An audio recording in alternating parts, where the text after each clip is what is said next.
Hello, everyone. Welcome to Money, Sex, and God. I'm Genevieve Rudolph. I am super excited for my guest today, who's sitting in my bedroom, which is so fun. So I want to introduce you guys to an incredible woman, a woman I've had the chance of really spending time with one-on-one this week and getting to know and loving her work so much. She's such a gift to you guys.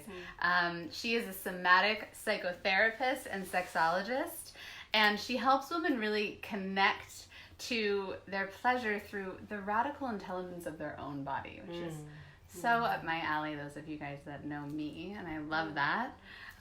We're going to be jamming about orgasms. Yay. What else is there to talk about?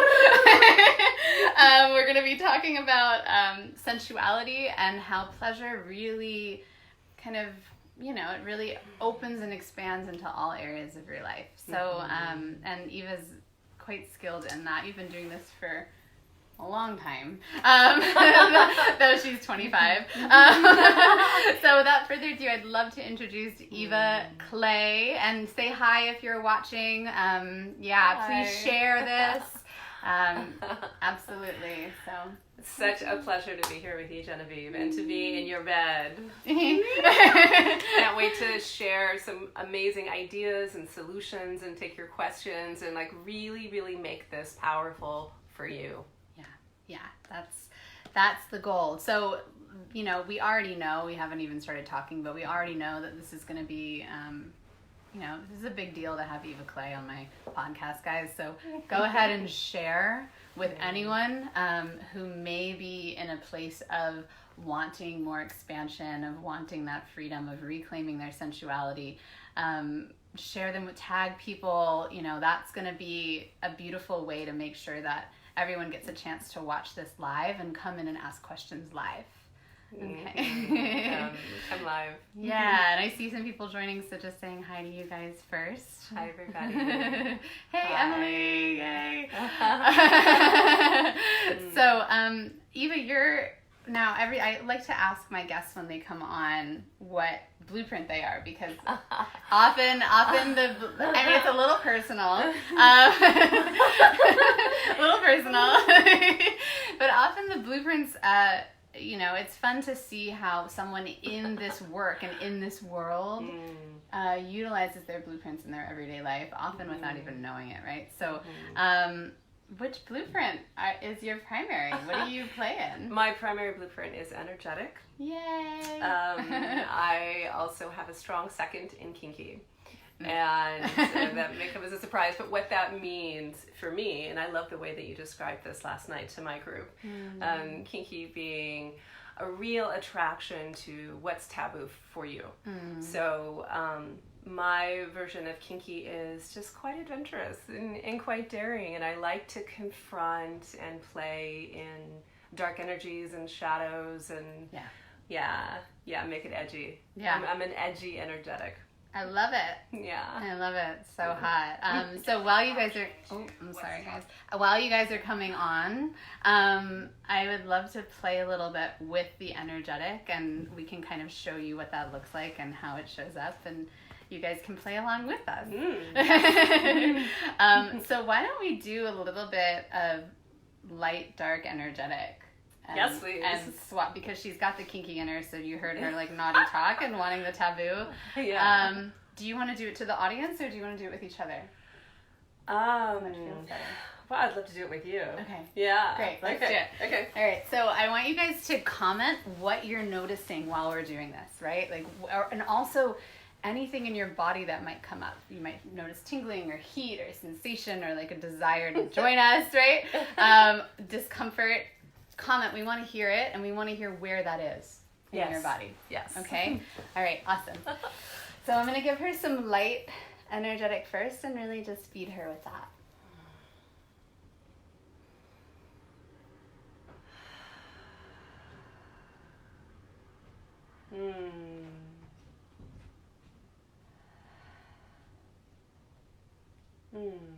That's so lovely. Lovely. Yeah. And you can also play with hands, right? You can play there. interesting. I'm so used to giving the light that I'm struggling to receive it. Yes, I will receive your light. I'll bask in your light, Genevieve.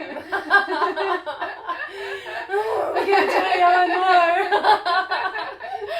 And then we'll go dark, and just so you guys can notice the shift, okay?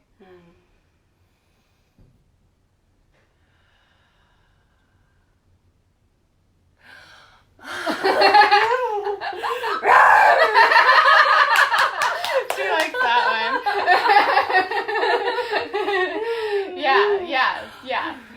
Yeah, it's a lot. Yeah. So with energetics, they get overwhelmed really quickly too. So you want to like give them a little and then stop, and then give them a little and then stop. And you might see me throughout this interview kind of giving her some and then stopping, and just to play with you a little. So that's how we would titrate an energetic. Yay. Lucky me. Yeah. Thank you. So good. So I'm curious what you guys felt in your body and what came up for you and when that was happening, because I don't know about you, but I can feel that on video. And if you can feel it, you're probably an energetic. Yeah. The sensitivity. Yeah. Mm-hmm. So I'd love, Eva, if you could tell us a little bit about, this journey of being a sexologist is not one that is for the, the timid or the right? or the chained woman, the boxed woman, so to speak. Mm-hmm. So and I know that for most of us, we didn't get here through just like an easy decision necessarily. And so I'm curious about how your life journey brought you to this place of being so unchained and awakened. Well, it all started. I've always been fascinated with the way that we love, and really connection. I call myself a connection crusader. That is my crusade, is to keep people in intimate, empathic, embodied connection. And so the way that iterates in my life right now is through sexuality. And quite honestly, I've always been obsessed with sex. From, maybe more a scientific perspective, because I do have a quite scientific mind. And from the body, the science of the body is really what I'm passionate about. So I started specializing as a psychotherapist in sexuality many, many years ago. And I had my own sexual awakening about 10 years ago when I discovered Tantra. Awesome. Yeah. So as an academic, I came in to understand the energetics and the ineffable and the God in sexuality. And so what I bring to the world now is really this marriage of sexual science and spirituality. Can you speak more about the God in sexuality? I love to play Money, Sex, and God is the name of the show. So speak more to what that was for you, and how did you find that, and what is it to you? Well, when I had my sexual awakening, as I call it, this happened about 10 years ago when I went through a very painful divorce. And to me at that time, and I think a lot of women have this assumption, or this mythology really, that to be sexually awakened, I thought that it meant to have a lot of sex. I thought that it meant to have a lot of sexual partners. And I quickly realized that didn't actually fulfill me, that didn't actually satisfy me. It just felt like a lot of traffic on my body, and I didn't understand then that I was energetic. I'm curious if anyone else is relating to that. I know a lot of the women that follow me are energetics, and so I'm curious if you're relating to that belief system, and that just gave permission to so many women watching that to be sexually awakened doesn't mean necessarily to be all over the place. It might. Right. It might for you, and it might not for you. Right. But what I discovered was more about the quality of presence that I was bringing to sexuality, into my body. So I want to take the word sexuality and divorce it from sex, from sexual intercourse, and just talk about sexuality as we own it and embody it in our own lives. So for me, I had never heard these two words together in the same sentence, sex and sacred. I had never heard them used together, actually, until I met Dustin Garrett. Dustin. He was the first person to say those words, and I'm like, what? You mean they go together? Years ago. Yeah. But yeah, to me, finding God through sex is really about presence and how we can rest our attention on sensation and pleasure and unblock and allow currents of life energy, vital energy, prana, chi, shakti, how we can allow those currents to flow through our body. And for me, I'm an energetic, but for me, that's what leads me to this ascended, transcendent state of communion with the one, with oneness. Yeah, and something that I've noticed in working with blueprints is that transcendent state can show up in all of the blueprints, which is fascinating. Like kinky, we can go there. Like sensual, we can go there. You know, Taoist erotic massage type stuff, right? We can get there. Totally. But the energetic, that's like a need for satisfaction. Yes. Yes, it is. Yes, and like many women watching, or maybe you know women like this, I never knew that could happen.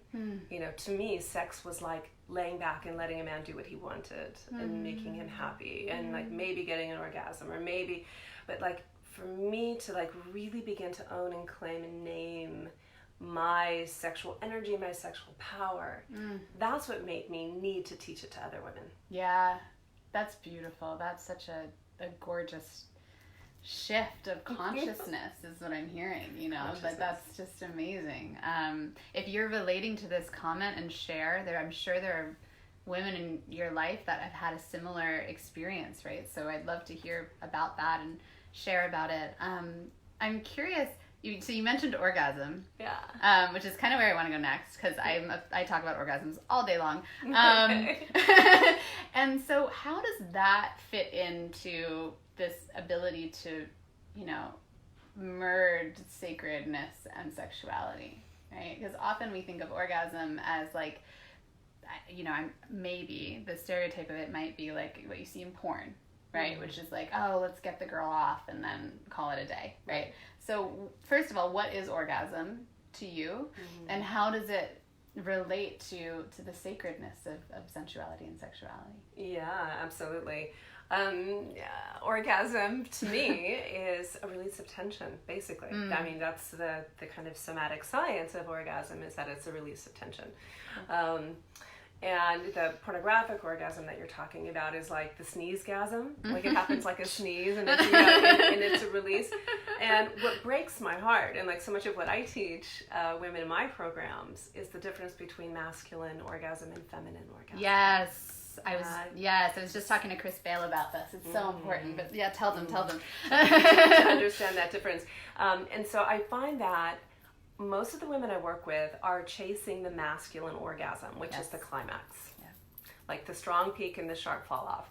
And they're pursuing that, and maybe their lovers or the men in their life, if they're having sex with men, are also chasing that kind of climax. Yeah. And the female body is capable of so much more. It's like, get out of that model, ladies, because we can wave. You know, we can wave. We can, you know, the difference between climax and orgasm is that orgasm happens in a wave, and it recurs, and it laps endlessly, infinitely, as long as you want it to. It never ends. It never ends. And so when we learn how to just like let our body do what it naturally wants to do, most women will want to wave like this in their arousal, up and down and up and down and up and down. But most of the women I work with will think that there's something wrong with them if they feel that they can't get that climax. And they come to me and they say, I can't orgasm, there's something wrong with me, and I can do it with myself but not with a partner. It's because they're chasing an orgasm that isn't appropriate for the way that their body is wired. Yeah, that's, I mean, it's I always joke, but those of you that know me, right, it's the orgasm of like ding, ding, ding, right? Versus like this, this movement, this wave movement, which is, and I notice the difference in my body is there's a difference of nourishment. Yes. right? Yes, like, that's your neurohormones, right. baby. Yeah. If you're tired after the orgasm and feeling drained and depleted, I mean, I don't know much about the science behind it, but I'm assuming there's something that you're letting out that you can move through instead and wave with and play with and feel more nourished and more alive, you know?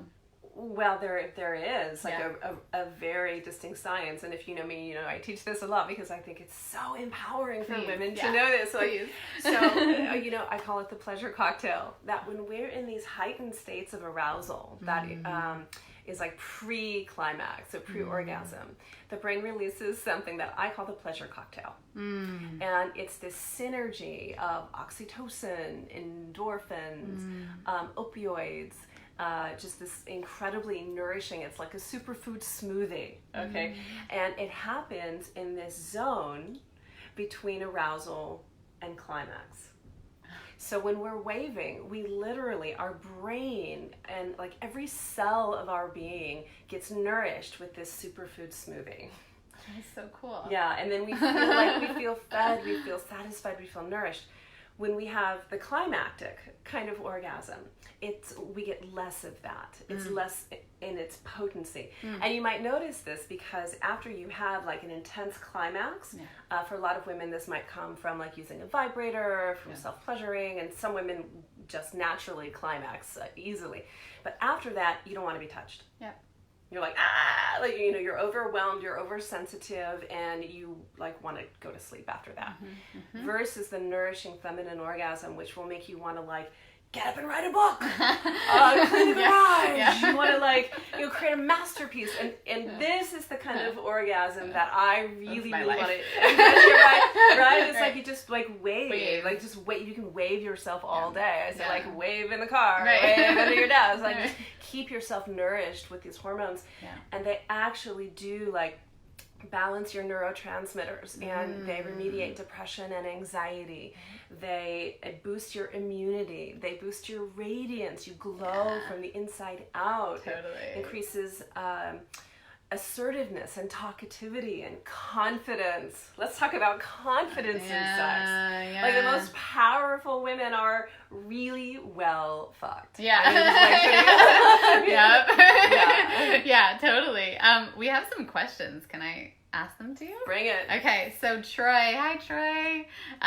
Troy said, do you imagine feminine orgasm to be possible in a male body? Absolutely. Yeah, totally. Please do that. You know, in other kinds of like sexual vernacular, we would call that edging. So when you're edging right at the precipice before you go over climax, so just keep yourself going there and going there, and your body loves it. You will feel so good. And for men, you know, definitely the non-ejaculatory orgasm, like just bringing yourself to these heightened states of arousal. Amazing. Please do, and let us know how it goes. And I love I feel like there's a culture of wanting to, I see this in my work because I work mostly with energy, right? And there's a culture of like wanting to get rid of things very quickly. Like it's like we have the feeling and then we orgasm it out. We have the feeling and we orgasm it out. And there's something beautiful that happens to people's nervous systems and bodies as you start to wave in this pleasure and learn to hold it. I see it for men especially, to learn to hold it. There's this beautiful groundedness in their bodies that you can't not notice. Like I feel like it's like when a man gets that, it's like, oh, he's got that. He knows how to hold that intensity.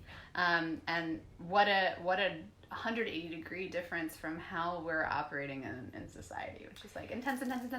Well, right? And instant gratification, right? You know, and let's talk about dopamine circuits. Right. Like this is something I get excited to talk about because everything is like just this instant lighting up of our reward system, like social media, television, pornography, gaming, like all of the devices and our food, our sugar, flour, carbohydrates, like, and so our sex kind of falls in line with that. Whereas if we can just slow down and actually enjoy and mine and savor all of the sensation, your body will be so much more nourished. And then the benefit of that is how you show up in your life. You show up more powerfully, more creatively, and more successfully. That's, I mean, and what would it be like, right, if there's this through line of pleasure. Like, what could you do, right? What's possible if you're just constantly waving that? So, I mean, what a beautiful invitation, right? Waving. And you don't need a partner. No. You don't need a partner to do this. That you can, in your own self-pleasure practice, just what that looks like, because I'm a pragmatist. Please. Okay, because, yeah, I love it. Because all of you know that I'm not. So she's such a brilliant compliment to this work. I'm like, I don't know. I'm like, we can talk about this abstractly and in theory, and that's beautiful, and let's get inspired. But then, like, how do we actually do it? Yeah. You know, what are the tools? Yeah. So what that looks like is pleasuring yourself all day long, sexually or non-sexually, and. Hi, Dustin. Dustin! We talked about you earlier. It's a horrible thing. Oh, terrible things about you. So what that looks like is, number one, non-sexual pleasure. So actually allowing yourself to give attention and to savor the beautiful things that are around you all the time. I mean, the food that you're avocados, eating, the breath that you're breathing, just that, like, the beautiful flowers that are around you. Silk sheets. And this can depend based on blueprint, right? So as an energetic, this sounds like, going to, yesterday I went to a yoga class and there was a sound healing and I was like, oh, fuck yeah. Like that as an example of things that I need to feel that, right? If you're sensual, it's silk sheets, it's things like that. It's the clothes you're wearing, it's touching your body. I on the subway all the time and I'll just be like massage, and then I notice that people are like, what is she doing? When you're breathing energy through your body, right? If you're a kinky, how much can you play games? I used to play this game subway trains is where I do erotic energy. Okay, tell me. But I used to play this game where I would be on the train, and for the amount of time that it would take me to get from the beginning of the train ride to the end, I would see how many times I could lock eye contact with the men on the train until they looked away. And it was so much fun, and I'd sit there and I'd tally it up. I got to 15 once, just to get down to Christopher Street. I was like, this is so much fun. So that's a feeding of my kinky, right? Yeah. And then I'm in my pleasure all the time, as an example. And then, so what would it look like if it were more sexual? Like, these are the, pragmatically, the non-sexual, but what would it look like if it were more genital focused? Well, I find that just, working with men and women and couples for 23 years, this is what I find. Step one is to develop a relationship between your genitals and your consciousness. Most of us are like completely cut off, that we disconnect the two. And you'll notice that when people use language like down there, or that thing, or it, they're like objectifying their own body. So eradicating shame and developing that relationship, you can do it right now as you're watching without even like moving a finger. All you need to do is like think of your genitals. And now you're strengthening the neural highway between your brain and your sexual centers. So beginning with that, so probably not as hard for men, because you think about your cock all day. Women, like, how many women, like, I'd love to see in the comments, actually. Let's talk about this, let's like bust shame here. How many of you women actually think about your beautiful, sacred yoni flower during the day? If it's not for hygiene, or it's some unpleasant thing you need to do, like waxing it, plucking it, shave, or whatever, like it without aesthetic or hygiene. And so to begin actually like connecting with your sexual centers as an entity, as an intelligence, as an oracle in your body. And then touching her, savoring her, paying attention to what feels good for her. And for men, same thing. I find that most men will only connect with their genitals if they're like self-pleasuring, masturbating, or they're adjusting themselves.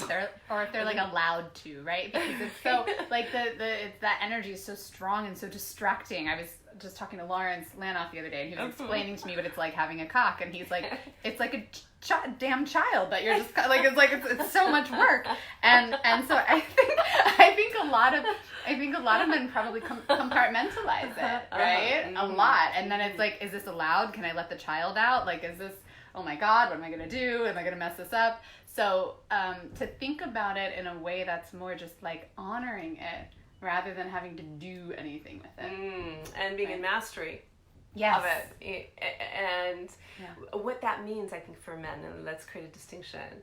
Being in mastery means to have an honoring collaboration with your sexual energy and with your libido. It means that we're marrying the sacral chakra, so your second chakra, your sexual centers, with your ajna, with your seat of your discernment. Yeah. So bringing wisdom, for men and women, bringing wisdom and weaving that into your sexuality. Super important. That's beautiful. There was another question. Can I ask it? Yeah. Okay, this is from Angeline. Hey, Angeline, thanks for being on. Angeline said, what if you feel super aroused and sensitive and excited, but then you feel irritated because you don't feel finished relief? Sounds like an energetic issue. Okay. You want to take that? Yeah, so Angeline, I would say, or it could be a sexual. Angeline, I'm curious what your blueprint is, but I'll take it on both. So. And then I want to confront it. Yeah, totally. Totally. So if you feel super aroused and sensitive and excited, but then you feel irritated because you don't feel finished relief, most likely it's just that the wiring, right, is so used to having that instant gratification. I'll tell a little story. I broke up with my vibrator a few years ago, and the 4 or 5, and I'm not shaming vibrators. So, I'm not shaming vibrators, and there is some nerve ending stuff that happens, and, you're desensitizing a little bit, and I wanted to find more sensitivity, and I wanted to start, playing with ejaculatory orgasms without vibrators. So I was just on like a sex challenge for myself. So I put down the vibrator, and for about a month, I experienced what you were talking about. That frustration and that anger and that irritation. So that energy for me then had to be channeled elsewhere. And so I started running. I started dancing. I started, I got anger, so I started hitting things. And then that released through that channel so that my sexuality became less about rage at that point and more about softening. And softening. Tying into the heart and learning the beautiful nuances of my pussy, right? Which I had never really explored before because it was always just massive vibrator on clitoris. Yeah. So, did you want to add anything to that? Well, I have a similar story. I broke up with my vibrator a long time ago, and it was like the best thing I ever did for my sexuality because literally, we're kind of going off-roading here talking about vibrators, but it is kind of an act of violence on the most sensitive part of your body. And so when you put that down, if you have the courage to do that, you'll have all this sensation come back, and your orgasm is going to be very different. The thing I wanted to confront, okay, and this drives me fucking crazy. Tell us.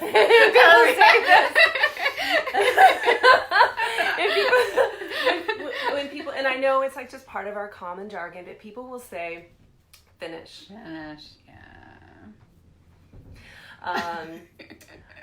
So erotic mindset. I'm a big believer in step 1, unpack your erotic mindset. What are your beliefs about sexuality and pleasure and orgasm?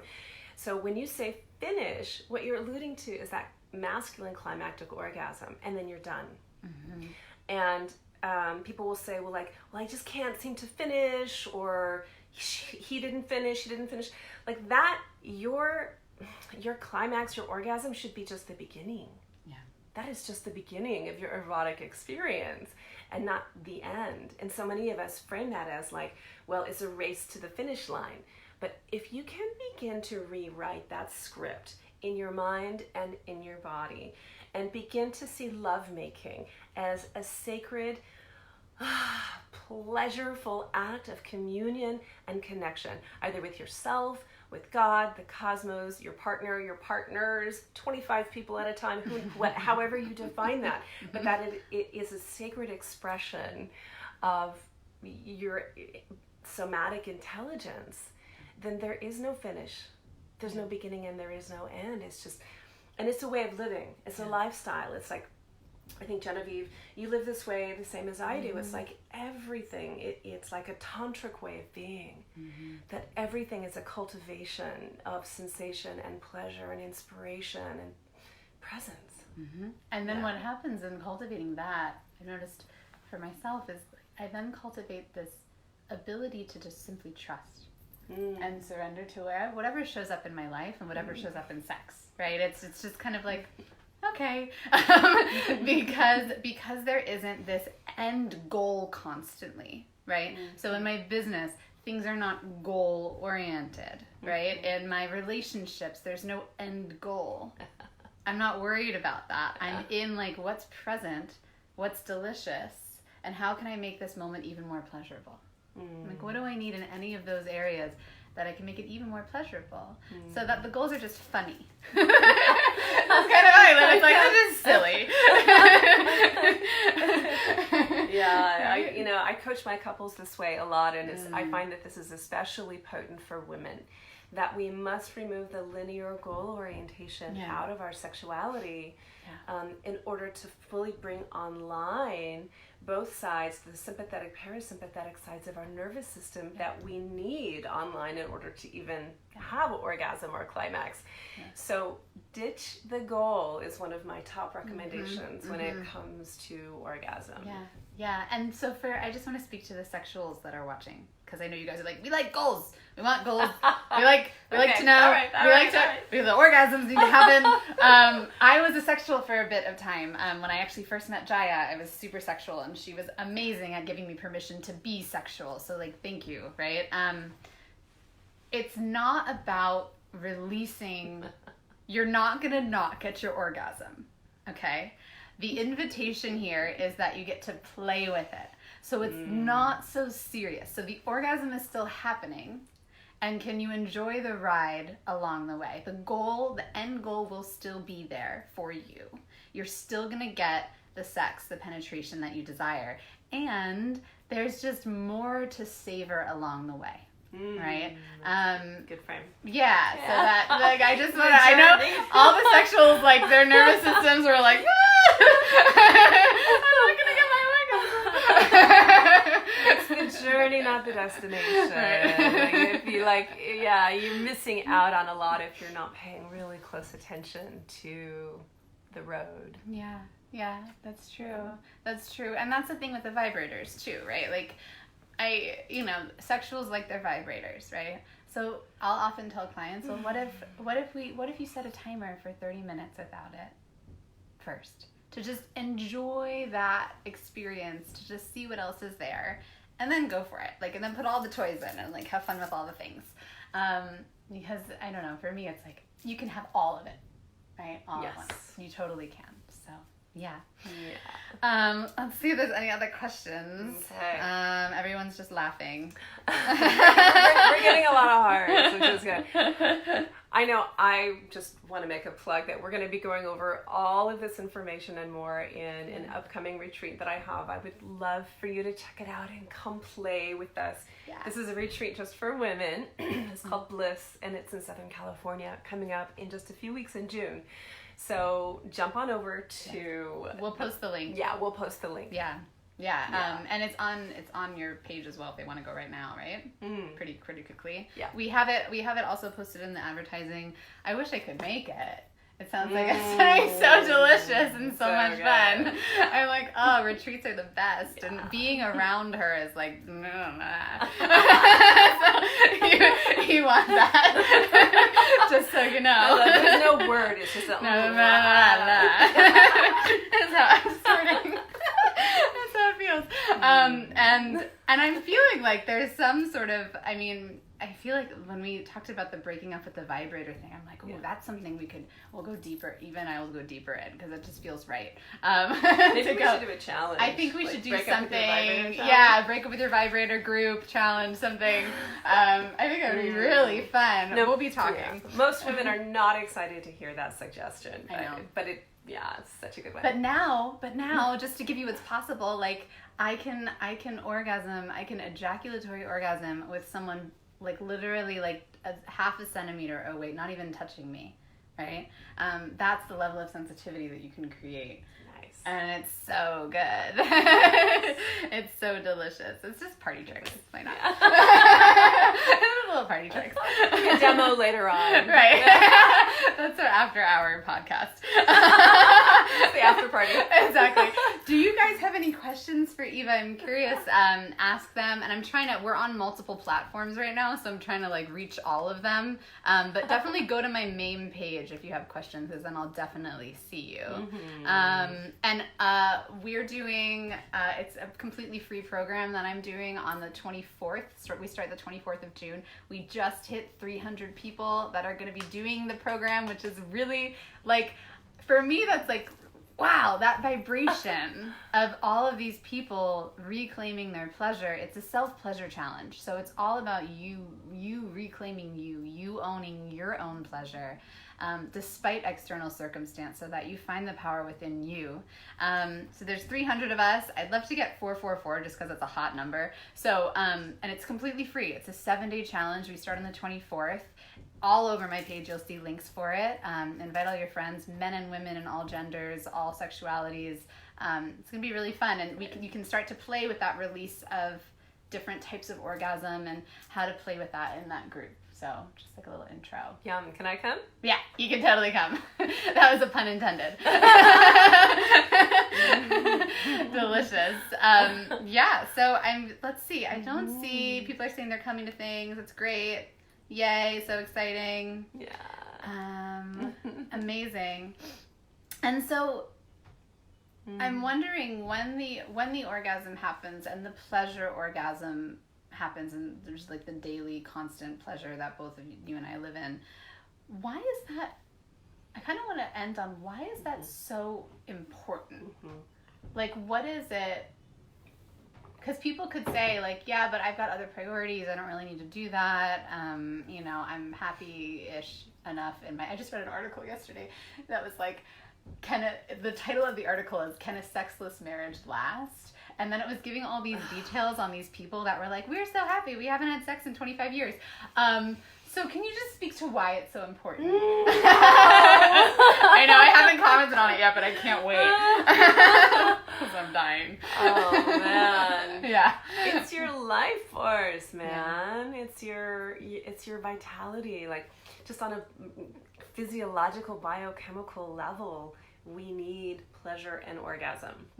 I'll tell you another thing that drives me fucking crazy. And I hear this all the time. You probably hear it too. As people say, I don't have time. Yeah. I don't have time.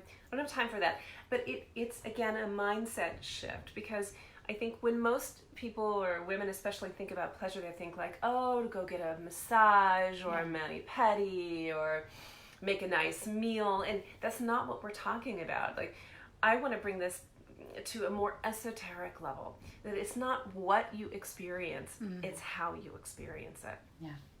And I know I'm here in New York City, obviously I'm staying with Genevieve, and I don't live here, so it's a new city to me, and it's a really fucking overwhelming place. And like, I've pretty much been lost constantly the entire time I've been here. I'm from LA, and I'm like, public transport, I'm like, what the fuck? I'm like, I call her, do you need saving? What's I'm like, where am I? Like, I got lost in the subway, like hardcore. I'm like, what the fuck is this?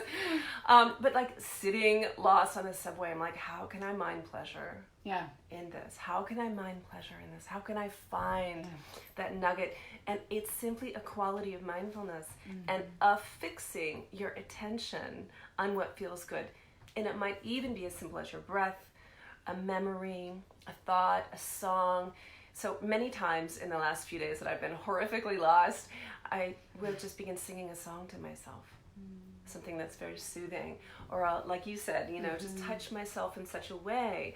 And the benefit of this it is the science. Literally, the hormones, the neurohormones that get released in the brain, it regulates your nervous system, boosts your immunity, and clears your thinking. So if you're lost, you're confused, you're in emotional upset, in any situation in life, this is my saying, stop, drop, and pleasure. Like, awesome. get yourself in a state of pleasure, because that nitric oxide and the pleasure hormones, the pleasure cocktail, literally like resets your system, and you start thinking more creatively and clearly and intelligently. So to me, this is a big reason why I do this, is because I want us connected. We need to be connected in order to bring in the new world and the new paradigm. We need to stay in empathy with each other. So staying in your pleasure, knowing how your pleasure circuitry runs, the erotic blueprints, is going to be a very important practice for us all to sustain. That's beautiful. I mean, I agree 100% with what Eva's saying here. Like I really believe that if more people were able to tap into the vibrational, here I go getting energetic and woo-woo, ready guys? We're able to tap into the energy of pleasure, which is the same energy as love when it's conscious, right? The planet literally, and I say this, it's a very bold statement, but I say this all the time, I don't think we would be suffering with things like rape. I don't think we'd be suffering with murder. I don't think we'd be suffering with abuse and neglect, right? So this is like not just a call for you. This is a call for the entire planet to lift themselves up. And what's really cool is women especially, once our light turns on, is like, it is, we don't, watch out. I know, it reverberates. Like, it's not just one person. It's like, woo, and everyone around you will start to shift. I don't know if that happened to you when you had but like every relationship in your life, your relationship to money, your relationship to your parents, your relationship to your children, every single thing will shift just with that little shift. Right? That takes cultivation, but it's not hard. It's an easy process. It's simply an attention. You just need to be willing, honeys. You just need to be willing to notice the pleasure around you and to know that you're worthy of it. And of course you are. Yes. Well, thank you so much. It was so fun. If you guys have questions for Eva, you can type them in the comments and we'll be on when we get a chance to answer them. Definitely like her page, follow her stuff, and come to the retreat. Yes, come to Bliss. Oh, come to Bliss, because I'm jealous and I can live vicariously through you if you go. I'd love to hear about it.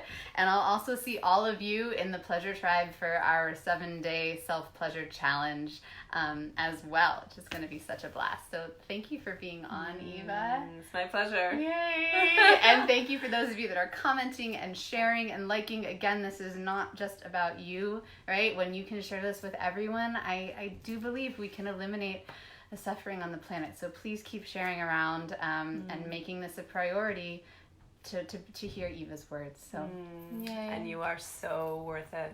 So worth it. You deserve it. You're so perfect. Mwah.